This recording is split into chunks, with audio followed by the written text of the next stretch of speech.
बच्चों, welcome to अड्डा 24/7। मैं हूं आपके साथ प्रिया और आज आपके लिए लेकर आ गई हूं एक ऐसा सेशन जिसमें अगर आपके इकोनॉमिक्स क्लास 12 से रिलेटेड कोई भी डाउट्स हैं तो वो आज इस सेशन के एंड होने तक बिल्कुल क्लियर हो जाएंगे।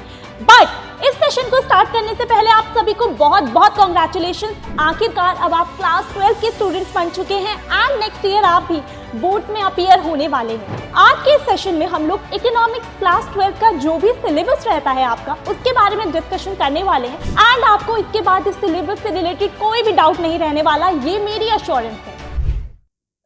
हेलो बच्चों, वेलकम टू अड्डा 24/7। मैं हूं आपके साथ प्रिया और आज आपके लिए लेकर आ गई हूं एक ऐसा सेशन जिसमें अगर आपके इकोनॉमिक्स क्लास 12 से रिलेटेड कोई भी डाउट्स हैं तो वो आज इस सेशन के एंड होने तक बिल्कुल क्लियर हो जाएंगे। बट इस सेशन को स्टार्ट करने से पहले आप सभी को बहुत बहुत कॉन्ग्रेचुलेशन। आखिरकार अब आप क्लास 12 के स्टूडेंट्स बन चुके हैं एंड नेक्स्ट ईयर आप भी बोर्ड्स में अपीयर होने वाले हैं। लेकिन एग्जाम भले ही नेक्स्ट ईयर हो, आपने अभी जस्ट 12th में एंटर ही किया हो, लेकिन प्रिपरेशन तो स्टार्ट हो ही जाती है। भले ही आप अभी पढ़ने के मूड में ना हो, लेकिन आपके माइंड में होगा कि एक बारी हमारी क्लासेस स्टार्ट हो, स्कूल हम जाना स्टार्ट कर दे वापस से। 12th में हम लोग एंटर कर चुके हैं क्योंकि तो हमें हमारे सिलेबस के बारे में सब कुछ पता हो, हमें हमारे सब्जेक्ट के बारे में एक आइडिया हो। तो बस फिर आज के सेशन में हम लोग इकोनॉमिक्स क्लास 12 का जो भी सिलेबस रहता है आपका उसके बारे में डिस्कशन करने वाले हैं एंड आपको इसके बाद इस सिलेबस से रिलेटेड कोई भी डाउट नहीं रहने वाला, ये मेरी अश्योरेंस है। चलिए तो फिर शुरू करते हैं आज का हमारा सेशन, जहां सबसे पहले तो मैंने आपका स्वागत कर दिया है क्लास 12 में एंड अब हम बात कर लेते हैं हमारे क्लास 12 इकोनॉमिक्स के सिलेबस के बारे में कि हमारे 12th के इकोनॉमिक्स में कौन कौन से बुक्स हैं, उन बुक्स में क्या क्या चैप्टर्स हैं, क्या क्या यूनिट्स हैं। चलिए फिर शुरू करते हैं। सबसे पहले मैं आपको बता दूं कि आज हम सिर्फ ये नहीं बात करेंगे कि बुक्स क्या हैं, हम कौन कौन से बुक्स पढ़ते हैं इकोनॉमिक्स में 12th में, बल्कि हम लोग कवर करेंगे इसको डिटेल्ड मैनर में एंड ये बहुत ही क्विक सेशन रहने वाला है।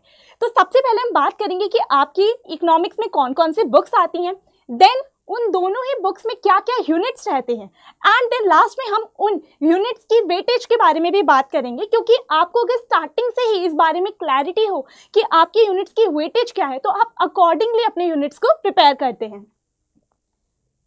तो देखिए, सबसे पहले आपके यहाँ पर 12th में दो बुक्स रहती हैं। आपने 11th में भी दो बुक्स पढ़ी, ओके तो आपने एक माइक्रो इकोनॉमिक्स पढ़ी थी। अब यहाँ हम माइक्रो से चले जाते हैं मैक्रो इकोनॉमिक्स में। तो आपकी एक बुक रहती है मैक्रो इकोनॉमिक्स की एंड दूसरी है इंडियन इकोनॉमिक डेवलपमेंट की। तो जैसे आपने 11th में दो बुक्स पढ़ी, सिमिलरली आप 12th में दो बुक्स पढ़ेंगे, लेकिन ये दोनों बुक्स आपकी ये रहने वाली हैं।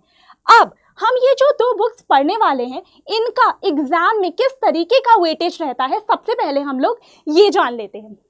देखिए, तो अगर मैं आपको बताऊं कि आपका जो इकोनॉमिक्स का पेपर आता है बोर्ड एग्जाम, वो आपके पूरे 80 मार्क्स का रहता है। अब 80 मार्क्स में दोनों ही बुक्स को हम लोगों ने बराबर की वेटेज दे रखी है। तो आपकी जो मैक्रो इकोनॉमिक्स है ये भी 40 मार्क्स आपके कैरी करती है एंड जो आपकी इंडियन इकोनॉमिक डेवलपमेंट की बुक है वो भी आपकी 40 मार्क्स की ही रहती है। तो दोनों का बराबर का डिवीजन है 40-40 मार्क्स। बट इसके अलावा 20 मार्क्स का प्रोजेक्ट वर्क रहता है जो स्कूल्स में दिया जाता है आपको एंड वहां से आपके एडिशनल 20 मार्क्स बनते हैं। ठीक है, तो वो 20 मार्क्स अलग हो गए और ये जो आपके एग्जाम में 80 मार्क्स का पेपर आएगा आपका, ये वो 40 मार्क्स का यहाँ से एंड 40 मार्क्स का यहाँ से रहता है। अब चलिए हम लोग बात कर लेते हैं कि जो हमारी मैक्रो इकोनॉमिक्स है उसमें कौन कौन से यूनिट्स हैं। तो बच्चों मैं आपको बता दूं कि यहाँ पर आपके टोटल 5 यूनिट्स हैं। कितने यूनिट्स हैं? 5 यूनिट्स हैं। मैम आपने यूनिट्स बता दिए, क्या आप यूनिट्स बताने नहीं वाली कि कौन कौन से हैं?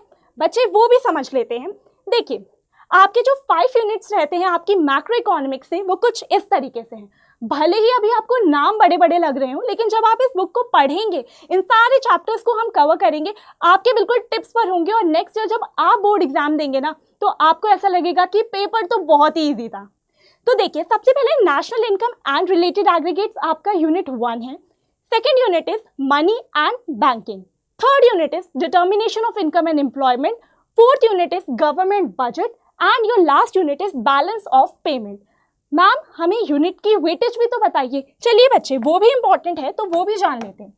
तो national income and related aggregates आपका एक ऐसा चैप्टर है जिससे न्यूमेरिकल बनते हैं। आपने शायद नेशनल इनकम जो ऑलरेडी 12th में स्टूडेंट्स थे उनसे सुना हो, ठीक है। तो यहाँ से आपके न्यूमेरिकल्स, थ्योरी सब कुछ बनता है।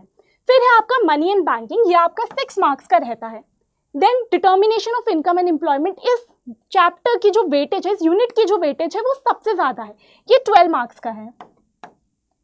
देन हमारा है गवर्नमेंट बजट, बहुत ही इंटरेस्टिंग चैप्टर है, ये आपका 6 मार्क्स का है। एंड लास्ट जो आपकी यूनिट है that is balance of payment, वो भी आपकी 6 मार्क्स की है। तो इस तरीके से आपके मैक्रो इकोनॉमिक्स से कितने मार्क्स बन गए? 40 मार्क्स। ओके, तो यहाँ से आपके 40 मार्क्स का पेपर बन जाता है कुछ इस तरह से।